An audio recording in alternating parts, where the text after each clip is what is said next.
ನಮಸ್ಕಾರ ನನ್ನ ಹಿತೈಷಿ ಎಲ್ಲರಿಗೂ ನನ್ನ ವಿಡಿಯೋಕ್ಕೆ ಸ್ವಾಗತ. ನನ್ನ ಸಬ್ಸ್ಕ್ರೈಬರ್ಸ್ಗೂ ವ್ಯೂವರ್ಸ್ಗೂ ವಿಡಿಯೋ ನೋಡೋರು ಎಲ್ಲರಿಗೂ ನಾನು ಥ್ಯಾಂಕ್ಸ್ ಹೇಳಕ್ ಇಷ್ಟಪಡ್ತೀನಿ. ಈ ದಿನ ವಿಡಿಯೋ ಯಾವುದಂದ್ರೆ ಚಕ್ಕಲಿ ಮಾಡೋ ವಿಧಾನ. ಚಕ್ಕಲಿ ಅಂತಂದ್ರೆ ಕ್ರಿಪ್ಸಿಯಾಗಿರುತ್ತೆ, ಆ ತರ ಚಕ್ಲಿ ತುಂಬಾ ಸ್ಮೂತ್ ಆಗಿರುತ್ತೆ, ಚೆನ್ನಾಗಿ ಕರಂ ಅಂತ ಚೆನ್ನಾಗಿರುತ್ತೆ. ಈ ಬಟ್ಲ ಅಳತೆಯಲ್ಲಿ ನಾನು ಹೇಳ್ತಾ ಇದ್ದೀನಿ. ಈ ಬಟ್ಲಲ್ಲಿ 2 ಬಟ್ಲು ಅಕ್ಕಿ ಹಿಟ್ಟು ತಗೊಂಡಿದ್ದೀನಿ. 3/4 ಬಟ್ಲಿಗಿನ್ನ ಸ್ವಲ್ಪ ಕಡಿಮೆ ಇರಬೇಕು ಗಟ್ಟಿ ಅವಲಕ್ಕಿಗಿನ್ನ ಸ್ವಲ್ಪ ಕಡಿಮೆ 1 ಸ್ಪೂನ್ ಸೋಂಕಾಳು, 1 ಸ್ಪೂನ್ ಓಂಕಾಳು, 1 ಎಣ್ಣೆ ಪದಾರ್ಥ ಅಥವಾ ಊಟ ಅದಲ್ಲಿ ಏನಾದ್ರೂ ವ್ಯತ್ಯಾಸ ಆದ್ರೆ ಓಂಕಾಳು ಆಗ್ಲಿ ಹಸಿಶುಂಠಿ ಆಗ್ಲಿ ಬಿಟ್ರೆ ಜೀರ್ಣ ಚೆನ್ನಾಗಾಗುತ್ತೆ, ಗ್ಯಾಸ್ಟ್ರಿಕ್ ಎಲ್ಲ ಆಗಲ್ಲ. ಟೇಬಲ್ ಸ್ಪೂನ್ ಅಲ್ಲಿ 2.5 ಸ್ಪೂನ್ ಬೆಣ್ಣೆ, 2 ಸ್ಪೂನ್ 2 ಸ್ಪೂನ್ ಎಳ್ಳು, ಸಾಕಷ್ಟು ಎಣ್ಣೆ ಮತ್ತೆ ರುಚಿಗೆ ತಕ್ಕಷ್ಟು ಉಪ್ಪು. ಈಗ ಮೊದಲಿಗೆ ಬಿಸಿ ಮಾಡ್ಕೋಬೇಕು. ಮೀಡಿಯಂ ಉರಿಯಲ್ಲಿ ಇಡಬೇಕು. ನಾವು ಕೈ ಆಡಿಸ್ತಾನೆ ಸಿಯಕ್ಕೆ ಬಿಡಬಾರದು. ನಾವು ಅಳತೆ ಒಂದು 3 ಬಿಸಿ ಮಾಡ್ಕೋಬೇಕು. ನೀರು ಉರಿಯೋಣ.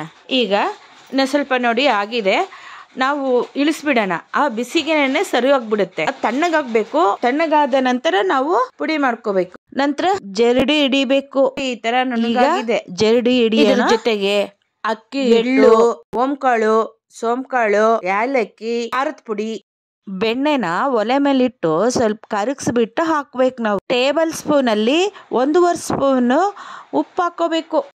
ಈ ಬಟ್ಲಲ್ಲಿ ಸೇಮ್ ಅಕ್ಕಿ ಇಟ್ಟು ಅಳತೆ ನಾವು ತಗೊಂಡಿದೀವಲ್ಲ, ಸೇಮ್ ಬಟ್ಲಲ್ಲಿ 3.5 ಬಟ್ಲು ನಮ್ಗೆ ನೀರ್ ಬೇಕಾಗುತ್ತೆ. ನೋಡಿ ಈ ರೀತಿ ಹದ ಆಗಿರುತ್ತೆ. ಚೆನ್ನಾಗಿ ನಾವು ನಾದಬೇಕು ಸ್ಮೂತ್ ಆಗಕ್ಕೆ. ನೋಡಿ ಇದು ಚಕ್ಲಿ ಒರಳಿದು. ಈ ಒರಳಲ್ಲಿ ನಾವು ನಾದಿ ಚಕ್ಲಿ ಒಳಗಡೆ ನಾವು ಹಾಕ್ಬೇಕು ಹಿಟ್ಟನ್ನ. ಹಿಂದಿನ ಕಾಲದಲ್ಲಿ ನಮ್ಮ ಜನ ಹಿತ್ತಾಳೆ ಜಾಸ್ತಿ ಬಳಸ್ತಾ ಇದ್ರು. ಶುಗರ್, BP ಕಾಯಿಲೆಗಳೆಲ್ಲ ಬರ್ತಾ ಇರ್ಲಿಲ್ಲ. ಈ ರೀತಿಯಾಗಿ ಒಂದು ಪ್ಲೇಟ್ಗೆ ಎಣ್ಣೆ ಸವರ್ ಬಿಟ್ಟು ನಾವು ಪ್ರೆಸ್ ಮಾಡ್ಕೋಬೇಕು. ಡೈರೆಕ್ಟ್ ಆಗಿ ಎಣ್ಣೆ ಒಳಗಡೆ ಪ್ರೆಸ್ ಮಾಡಕ್ಕೆ ಆಗಿಲ್ಲ ಅಂತ ಪಕ್ಷದಲ್ಲಿ ನಾವು ಈ ತರ ಚಕ್ಕಲಿನ ಮನೆಯಲ್ಲೇ ಸುಲಭವಾಗಿ ಬೇಗನೆ ಮಾಡ್ಕೊಂಡು ನಾವು ಈಗ ತಿನ್ಬೇಕು ಅಂದ್ರೆ ಈಗ್ಲೇನೆ ತಕ್ಷಣನೇ ಮಾಡ್ಕೊಂಡು ತಿನ್ನುವಂತಹ ಗರಿಗರಿಯಾದ ಚಕ್ಕಲಿಯನ್ನು ಮನೆಯಲ್ಲೇ ನೋಡಿ ಅಂತ ಹೇಳಿದ್ರೆ ಈ ವಿಡಿಯೋನ ಪೂರ್ತಿ ನೋಡಬೇಕು.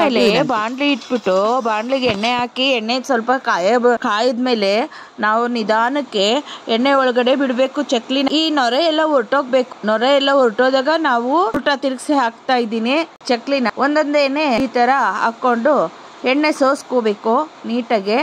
ನಂತರ ಗರಿಗರಿಯಾದ ಚಕ್ಕಲಿ ತಿನ್ನೋದಕ್ಕೆ ರೆಡಿ ಆಗಿದೆ. 2 ಬೆಳ್ಳಲ್ಲೇ ಗೊತ್ತಾಗ್ತಾ ಇದೆ ನೋಡಿ ಇದು ಚಕ್ಲಿ ಹೇಗಿದೆ ಅಂತ ಹೇಳಿ.